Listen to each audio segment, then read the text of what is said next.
My best bet for the Christmas period would have to be at Leopardstown on Tuesday in the Paddy Power Chase. There was a big valuable handicap there. It's Willie Mullins' horse On His Own. He's been halved in price recently. We might have missed a bit of the value, but I think he's been aimed at this race. He's got a cracking chance. I don't know if Ruby Walsh will be over there to ride him, but if he does, more's the merrier. On His Own in the Paddy Power Chase at Leopardstown on Tuesday.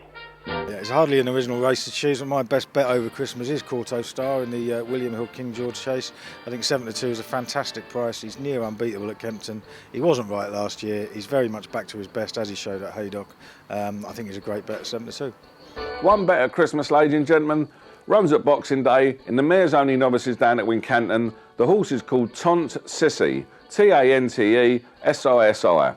Alan King trains this mare, who was an excellent fourth first time on her hurdling bow at Sandown at the start of December. There's some really good animals in that. Knight's Pass, who won a race, was second. Tetlami of Nicky Henderson's a highly regarded horse. It was all in that race. She got beaten by the Geldings on that occasion, but she takes on her own sex this time at Wincanton. Alan King's got a tremendous record in these races. I think he's laid it out for it. The nap of the thing, TANTE SISSI. My banker for Christmas is John Wade's progressive young chaser, Always Right, who runs in the Roland Merrick Chase at Wetherby on Boxing Day.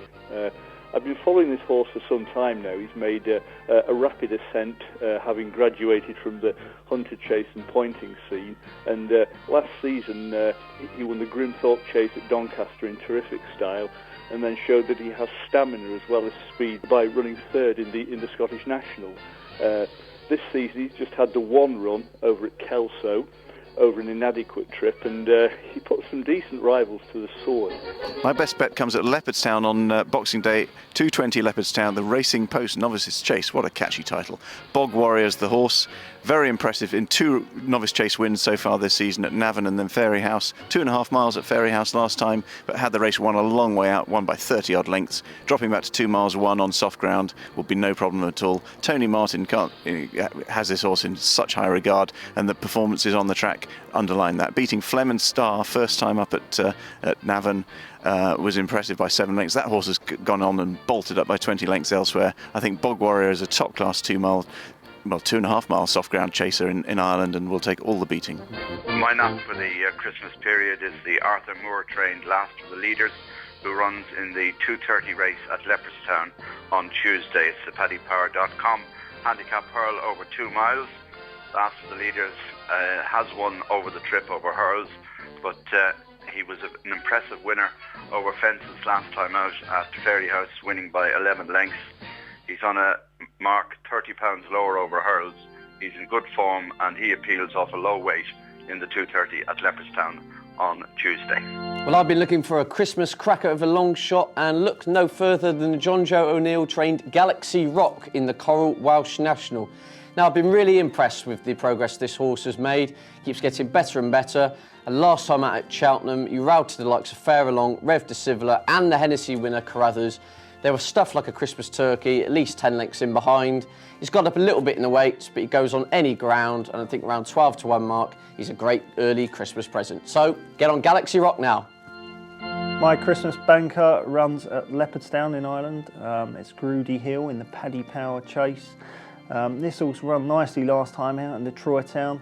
Looked like Ad Idem had him beaten, but I was really impressed with the way GROODY Hill absolutely flew home at the finish to get up close home. It's a lightly raced horse. It's only had 11 starts. It can only improve, especially with a step up in trip. That was its first run over 3 miles. This race is going to be run at a strong pace on a flat track, really going to suit it. It's come from behind style, should be ideal. Any testing ground won't be a problem. GROODY Hill is a great bet around the 12-1 mark. My best bet this Christmas is on Tuesday in the Paddy Power Dial Bet Chase. It's not a very original selection, but the sponsors still have a bit of 8-11 available about Big Zeb, and for me he's impossible to oppose. He should again beat for Paddy the Plaster and Noble Prince based on their running at Navan on their seasonal return. I wasn't at all impressed with Golden Silver at Cork on his first one back, and questions against him after that. I think Big Zeb seems clever. Robbie Power got on perfectly well with him at Navan, and for me he's Christmas banker. I've got my blue Christmas tinsel on, and I'll be cheering on the blue colours of Ruby Light in the Lexus Chase. I think Ruby Light's going to confirm his reputation as the most progressive chaser in Ireland. He was brilliant in the John Durkin last time, always in command under a bold ride. I think he's going to stay 3 miles, and he's just going to set a gallop that none of the others can match. For me, he should be favourite. He's 7-2. I don't know why. He's bigger than KAUTO de la Roque, and I consider him value at 2-1 or bigger. For a second bet over the Christmas period, my attention is caught by Peddler's Cross in the 125 at Kempton on December the 27th. In what could be the most compelling novice chase of the season, I think Donald McCain's horse can show that he's one of the best recruits we've had to the 2-mile chasing scene for some time, and I'd be very surprised if he's beaten by either Sprinter Sacra or Menorah.